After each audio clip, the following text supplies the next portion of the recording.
Are you stretching every single day but getting nowhere? Holding the same pose, sometimes for minutes at a time, but still not getting any better? This is because your body isn't getting the information it needs to make that possible. And one of the fastest ways to give it that information has nothing to do with stretching at all. It's your eyes. And before I explain more, hey, I'm Barrett. I've been teaching yoga for over a decade, have taught thousands of students around the globe. And in this time, I've seen so many students get frustrated because their body isn't progressing through the traditional stretch route. And that's why I got into neuroscience and understanding how something like your eyes can impact how you move, and yes, even your range of motion in literally seconds than simply just using those traditional methods. The neurological hack I want to share today is called the ocular motor reflex. And once you know how to use it, you can apply it to almost any pose. Ocular refers to the eyes and motor reflex how the body moves. And the drill is so easy to do. Essentially, you simply snap your eyes in the direction you want your body to go.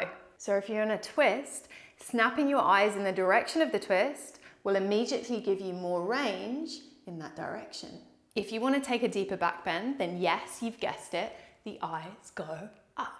And with deeper forward folds, the eyes go down. There's a second layer to this that's even more useful, and it comes down to how the eyes move relative to each other. When the eyes move inwards towards each other, that's what we call convergence, the body tends to go into flexion more easily. When the eyes move outwards, divergence, the body opens into extension more easily. If you stick with me, there are a couple other ways to use this hack which you're going to love. Now, this is a bit where knowing a little bit of anatomy can be helpful. And if you don't know any, don't worry, we have this super cool little ebook we put together for you. It's in the description and it'll make this super easy. But if you know which direction is flexion and extension in all of your joints, you can use your eyes to help your neck, your shoulders, your elbows, your wrists, your knees, your hips, your ankles, your spine. So have a play with this before your next practice and tell me in the comments whether the drill changed your range. The next video drops in 2 weeks. We'll see you then.